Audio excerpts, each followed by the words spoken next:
I spent 3 days in Santa Marta, Colombia, and 1 day in the Minca Mountains.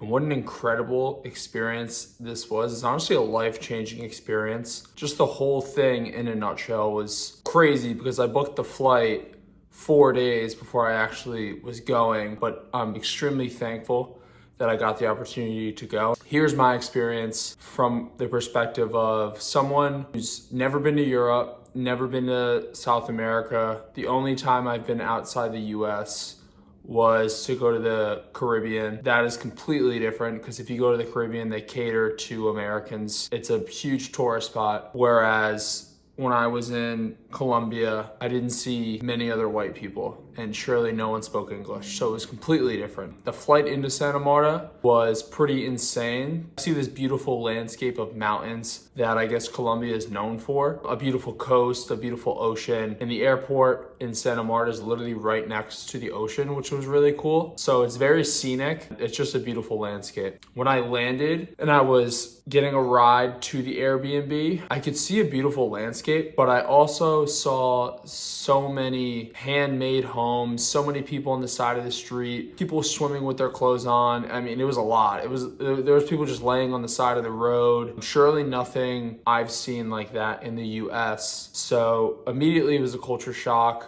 Immediately just didn't know what to expect. Pretty shocked to see such a level of lower poverty. It was kind of hard not to notice, coming from America, being privileged. It was just totally different, totally insane. I never seen anything like it. I saw a lot of people riding bikes, and the craziest part was there's never just one person on a bike. There could be two, there could be three. My friend's grandpa said the most he's seen is like 5 people on a bike, a mom and a dad and 3 kids, which is just completely insane. Of course, no one's wearing a helmet or anything, but that's kind of their way of life. That's kind of their way of transportation. I see a lot of wild dogs. So many dogs just like running around. They're all skinny. I don't really know how they survive. I guess they're eating out of trash cans, but there's so many wild dogs just running around, and it's pretty normal. No one really paid any attention to it. I saw a lot of small little huts that people were living in. I saw a lot of people on the side of the road. I saw a lot of people digging into trash cans. Immediately shows me the amount of poverty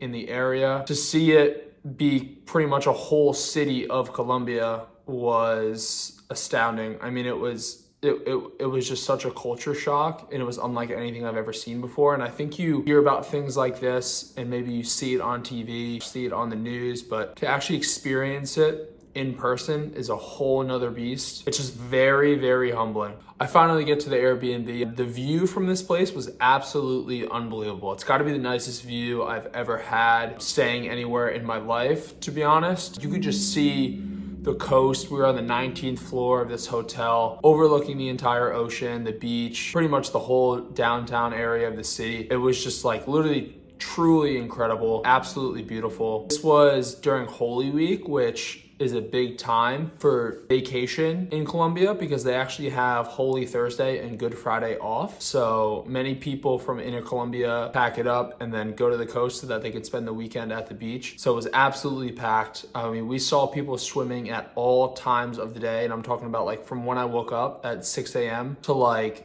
10:30 p.m. There's people in the ocean. It's like literally insane. Pretty much every day we were eating fruit. Me and my best friend were walking to a market to pick up fresh fruit, and we were cutting it up and eating it on the balcony, which was insane. I tried so many fruits that I've never had before, some I never even heard of, and I pretty much loved all of them. Everything just felt so clean and organic, tastes so well. I was extremely impressed with the amount of fruit that we bought and ate. I will say the rest of the food, I pretty much ate the same thing the whole time. I couldn't really order my own food because I can't speak Spanish. Not many people spoke English in the area that I was in. Chicken, rice, avocado, and maybe a side salad. We kept it pretty clean, which I'm proud of. We were able to see some very, very dope gyms, some old school gyms. And it's crazy because the day pass was like $2 a day or $3 a day when you convert it to USD. But we went to 2 main gyms. Absolutely loved it at both of them. Love the environment. It's humid. but that ability to go into the gym and get a sweat going pretty easily is a great feeling. Stayed on track with working out there, which was great, eating clean for the most part. I did enjoy some cultural foods like empanadas,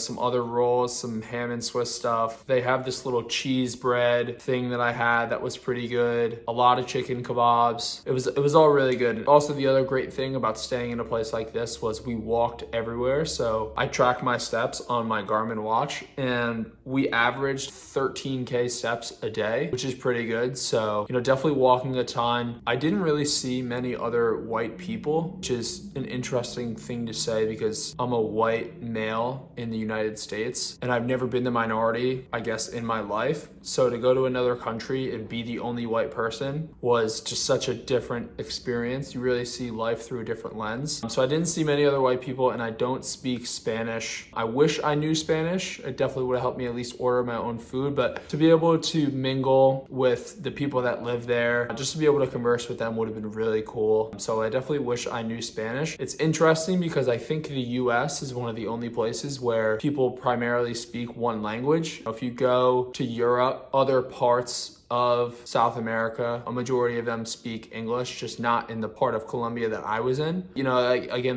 that's another way that Americans are spoiled because we speak one language and we don't have to learn another language necessarily. With that being said, I definitely felt like there were times where there was a lot of eyes on us. Me and my friend Grant, we are two larger dudes. We're both about 220 pounds and there weren't really any other people during the 5 days that I saw that I really thought looked big or anything like that. So I think we drawed eyes and we kind of stood out to begin with. There was a lot of eyes on us. I think people definitely knew that we were Americans. Obviously, we're both white. Although he is Colombian, the moment they found out we were Americans, the price automatically goes up. Apparently, the stigma is that Americans will pay pretty much any price for whatever the service is. So it was good to have Grant's sister's boyfriend there who speaks fluent Spanish. He's Cuban and he did a lot of the talking for us, which definitely helped. We didn't get ripped off in pretty much everything that we did. We definitely did do some very cool things. We went to a private beach this one day. There we had a massive zip line, swimming with dolphins, which was really cool. They had a little aquarium area with sharks, sea turtles, other animal life, but to be up that close with dolphins and actually be physically swimming with them and touching them was insane. We were actually able to put our hands in their mouths and touch their teeth, which is insane. One bite and I guess my hand is gone. And that was all part of a private beach kind of thing. Had the zip lining there, we got a free lunch and just to put it all in perspective, I think that converted to 75 US dollars that whole day. So it was really incredible, beautiful again. The landscape, really cool life experience, and that was a really cool day. The day before my flight, we left the Airbnb to go to the Minca Mountains part of Colombia. This is where my friend's grandpa lives. He was born in Colombia. He moved to the US for a bit, and now he's back in Colombia, which was really cool. So we got the opportunity to go to his house. I stayed a night there. He lives in a village in the Minca Mountains, which is pretty much in the middle of the jungle. We're driving into this place. I think we were 15 minutes out, and he made a phone call because he was saying he was going to lose service once he got closer to the house. So that immediately picked up on that. Windy roads through the mountains of Colombia. You're living amongst these animals, kind of in their habitat, to be honest, because you are in the middle of the jungle. Driving into the mountains, definitely realized that these people live off of pretty much the essentials. They might go to leave town to buy things that they need once a week, but it's certainly not an everyday thing, it doesn't seem like. It became very evident that these people don't have much, but they appreciate what they do have, which is a very heartwarming feeling. They're walking around on my last day and these kids are getting out of school and they're all in school uniforms. And I thought this was such a cool thing to see, amidst of all this poverty and how little all these people have, they still have uniforms in their school. I thought that was really cool. I went to Catholic high school and we wore a uniform every day. So, I kind of appreciate little things like that. Again, they really don't have much and they're living off of the essentials. But my buddy's grandpa was telling us that they didn't have power for a majority of the past couple weeks because they were doing some type of construction. And, immediately in my head, I'm thinking to myself, imagine if that happened in New York just for 5 minutes. People would be losing their shit. I don't think they know what they don't know. I don't know if they know how good Americans live. I'm sure they have an idea. In my buddy's grandpa's backyard, you can see a full landscape of the mountains. You can see a river that's running through the whole village. You can see, some wild cats that he keeps around, he feeds. Him actually living in the middle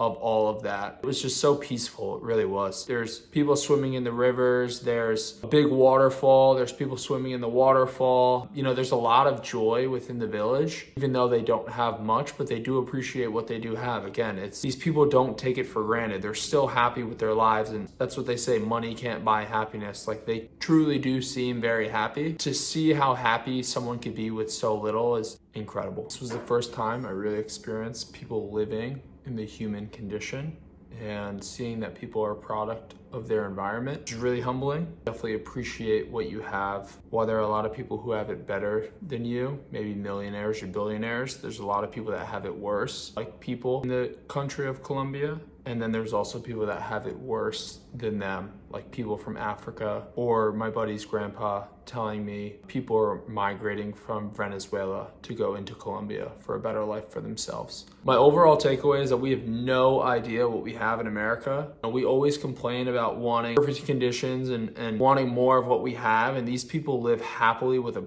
fraction of what we have. We're so quick to complain about something like an Uber being late when these people can live without power and not really flinch, not even necessarily knowing when it's going to come back on. So just putting that into perspective, you definitely need to count your blessings, be thankful for what you have, and maybe you have more than you actually need. And if you're in America, there's a good chance that that's the case.